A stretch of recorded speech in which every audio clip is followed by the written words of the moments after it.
working more with heavy equipment, doing my thing there, and then went on up to Charlotte from there. Got into plumbing.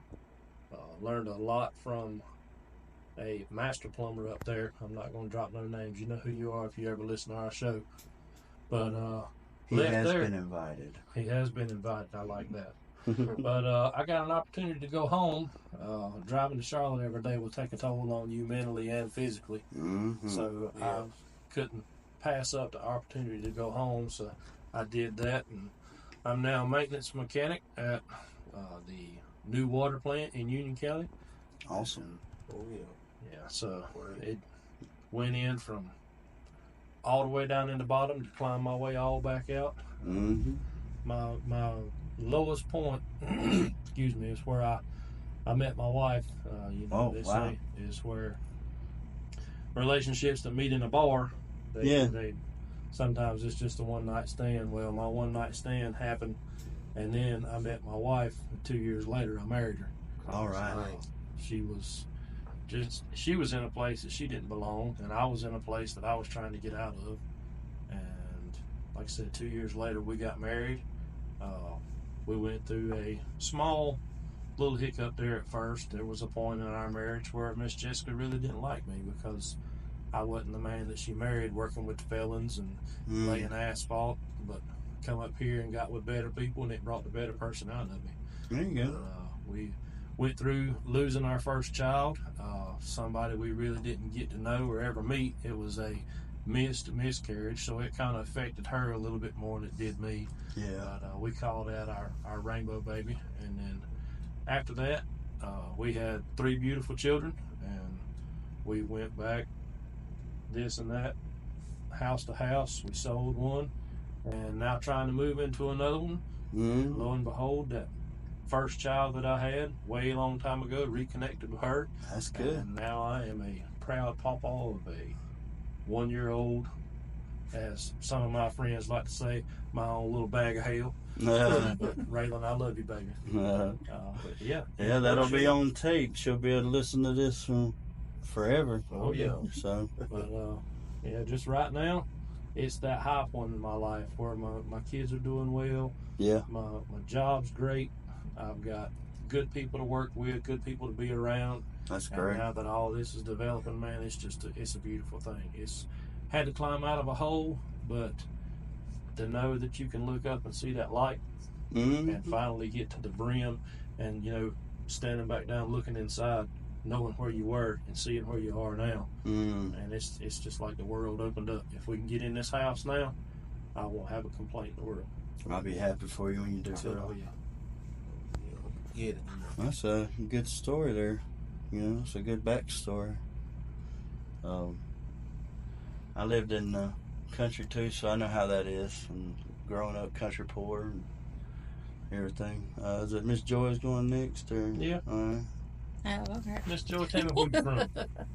How your mama did? I don't know about that. No, I'm definitely one of the original Charlotte, born and raised here all my life on the east side. So a little bit of my backstory is probably, growing up in a Asian family. I guess you can kind of typically say it was your tiger style parenting. Everything was pretty strict. No affection. There was no like emotional connection or anything like that. So that was definitely rough. I think when I probably about 13, where hormones and everything start kicking in, and you're growing up, and you start to kind of realize, I don't know if this is right. Something just doesn't. Always felt like I didn't belong. That was probably the biggest thing for me. And at that age, you begin to understand. You begin to kind of like grasp concepts. Growing up of when everything that you did just wasn't good enough. You got one opportunity to pretty much try to do something, and if it was wrong, you ain't touching it ever again. So I kind of got used to things pretty much being my fault, regardless of the actual situation. And my mom kind of instilled in me that my objective in life was pretty much to marry someone that was either rich, older, and work in a factory making minimum wage and be satisfied with that life. And that's not necessarily the goal that I had for myself, but I pretty much did what I needed to do because I was 13, you know. There was an attempt of an arranged marriage that didn't turn out so well for myself. I just wasn't ready. You know, it was a childhood friend that she wanted me to pretty much get arrangements with, and it just didn't kind of work out.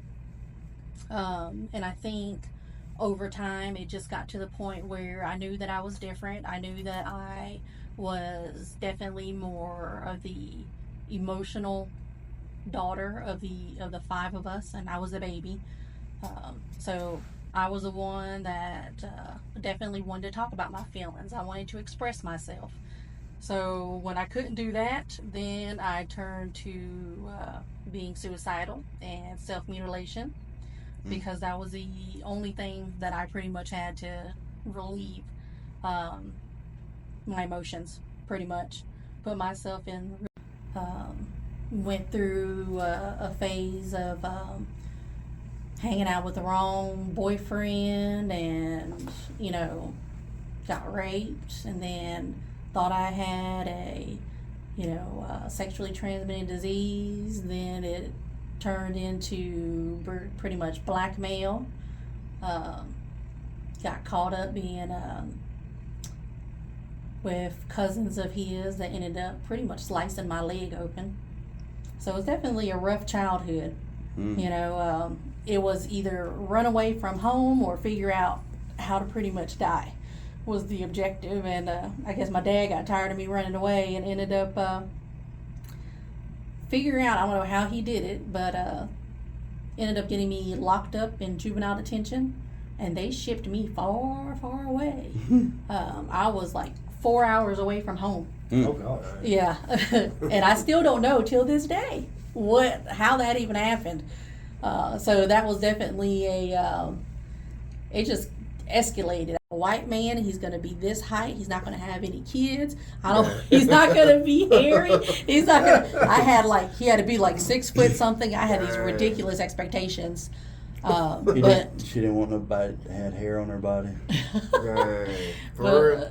Yeah, that was the objective. There again, you know, I'm sitting there and I'm like, I was with my first husband when I was like 14.